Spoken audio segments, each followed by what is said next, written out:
What's up, everyone? It's the Autistic Scyther here, and this is part 2 of Top 9 Pokémon Generations. For those that are wondering where part 1 is, it's up on my channel now, so if you want to see numbers 9 through 6, I suggest you watch that video first, then come back to this video for the remaining 5 entries. And let's just say, things are going to be a little different than others of this kind. So, that being said, let's get back into it. Moving on next at number 5, we have Generation 3. Oh boy. Honestly, when it comes down to Generation 3 being at the middle of the pack here, honestly, there's a personal story that comes to it. Because when Generation 3 came out, I basically was in late middle school, early high school, and I was of course had just been not only diagnosed with Asperger's syndrome, but I'm basically dealing with finding friends who like the game and who like the Pokemon franchise. And as such, I was basically told that if I wanted to make friends, I had to stop liking Pokemon. Now, considering that Pokemon was a large part of my childhood, and I still like the franchise even now, I really didn't want to give it up. So, while I was still trying my efforts to make friends, I still played the Pokemon games, either in secret, or played the Pokemon games and watched the anime on the side, which, honestly, now I kind of see why a lot of people basically stopped liking Pokemon, as in Generation 3, a lot of others like me were going through middle school or high school, and it was basically a moment where we thought of Pokemon as uncool or for babies. So, honestly, in terms of me, this effort was kind of a resistance to the status quo.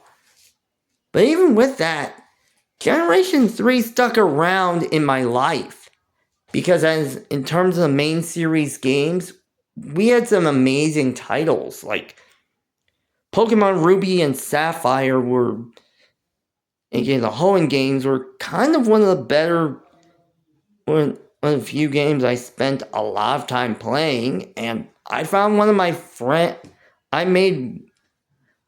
I found a friend while bonding with him playing through Pokemon Sapphire, which is really something that grows on me.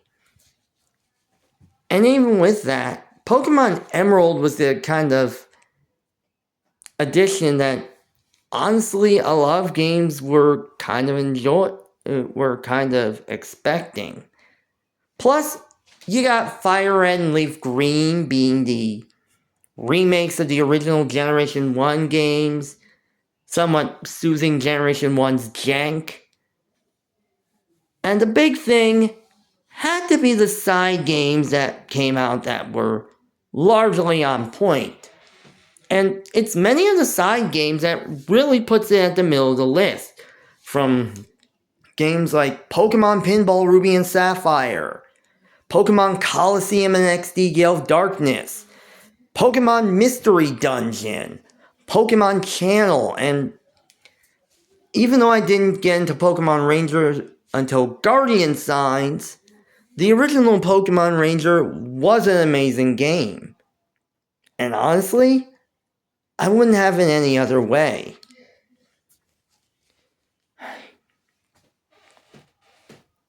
Moving on next, at number 4, we have Generation 6.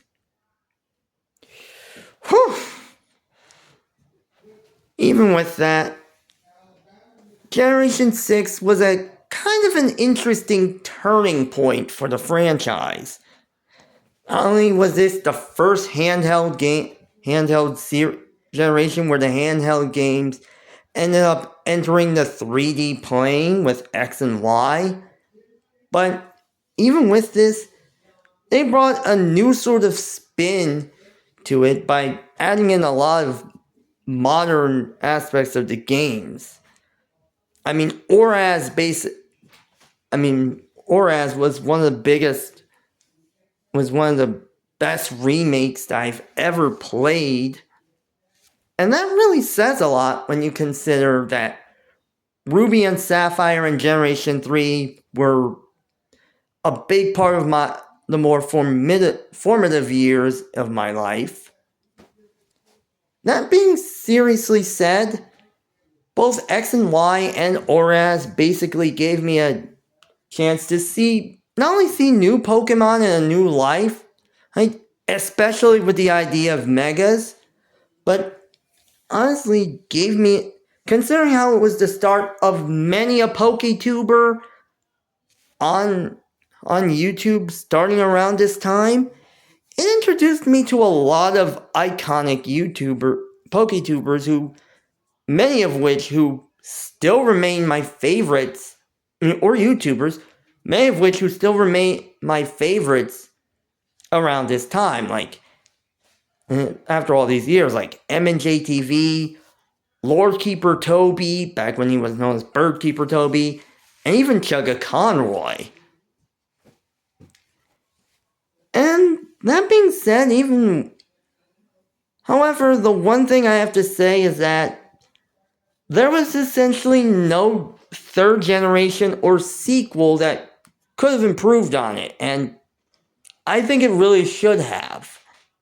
Granted, Legend ZA was basically kind of a solid game, kind of like a somewhat pseudo Pokemon Z. But even with that, in fairness, Generation 6 was pretty solid, but it could have been so much more than it was. Just, whew. And honestly, even though I do play more of the modern Pokemon games, like games from the recent generations, it's always nice to come back to Generation 6 from time to time. Kind of bringing back some of those good memories. And speaking of modern games, moving on next at number 3, we have Generation 9. Yeah, if there's ever a generation where my desire and my drive to be a big fan of Pokemon and to have Pokemon Fire Emblem as my autistic special interest were tested, it's Generation 9. And yeah, this is because many people are somewhat hating Pokemon now, or finding it trendy to hate Pokemon. And yeah, I'm entering into my whole Resistance era thing again, so yeah. But that being said, most of them were courtesy of the glitches, which, while I've only played Pokemon Scarlet in terms of the main series Gen 9 games from Paldea, I have yet to see a single glitch in those games, since I have not yet played Pokemon Violet. But even with that, I really do love the fact that Gen 9 was the first generation with it that was basically open world. And basically it opens up the entire map to the point where you could challenge whichever gym you wanted in any order. And honestly, it's something that I could have only dreamed of. And plus, they had some beautiful locales that I didn't think was so possible. I mean, heck, the Tag Tree Thicket is basically based on a painted forest in Spain. That is pretty awesome. The one downside for Scarlet and Violet, in my opinion, has to be the level curve. As, while you could essentially battle every gym leader in any order, honestly, they did not scale down to your level. So it could essentially be an uphill battle, or it could essentially just be an entire or you could just steamroll through the entire game, through that gym battle like it was nothing. So, I mean, I wish they had level scaled the gym leaders depending on how many badges you had, but hey, what are you gonna do?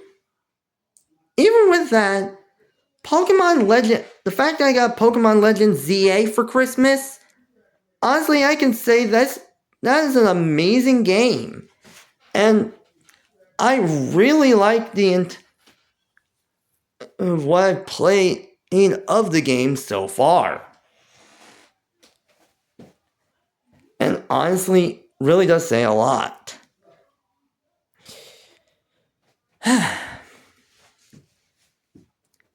Moving on next at number 2, we have Generation 8. Yeah. For those that have seen my top 10 favorite Nintendo Switch games, they know when it comes down to it, Pokemon Sword and Shield were basically the first games I ever bought with my own money on launch day. Which, honestly, I would rank Generation 8 highly. And while Dexit was a thing, and we all know what happened a few months after Sword and Shield got released, honestly, I basically wouldn't have cared about both of them, because I wanted to see how Game Freak would have done a full Britain or United Kingdom, a whole England-based Pokemon region, since I created a UK-based Pokemon region myself with the Tanios region. I wanted to see how they did it, and they delivered perfectly. While the gyms did come back, they kind of retooled it to be more expansive than they were during the first 6 generations. The gyms were just... the Pokemon were just kind of interesting, especially with the wild area, being able to find Pokemon out in the wild. I like the idea of the TMs and the TRs, and honestly, it was kind of fun to say the least. And while BDSP, I want to reserve my judgment for that, because I've only played it like twice thus far, somewhat. I really like the fact that I really like Legends Arceus, or Legends Arceus, because you get to go back to the past of Sinnoh. Back before Sinnoh was known as Sinnoh, and was at that point in time known as Hisui. Which is kind of an amazing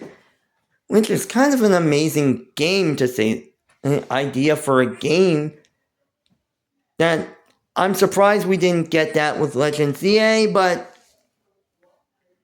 honestly, maybe next time. Who knows?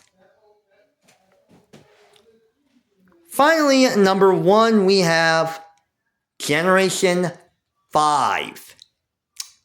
Yeah, that's right. While a lot of people love Generation 4 or Generation 3, for what it's worth, if there's ever a generation that I love, it's Generation 5. And honestly, while it's basically a soft reboot game, I really love it. It's one of my favorites, as not only do we get some amazing Pokemon in the game, with many Unova Pokemon being some of my favorites, But it's based on my neck of the woods since it's based on New York and New Jersey, and its story is immaculate. And honestly, I don't know what else to say, but Generation 5 definitely wins, in my opinion, hands down. Those are the top 9 Pokemon generations. Like, comment, and subscribe. See you next time.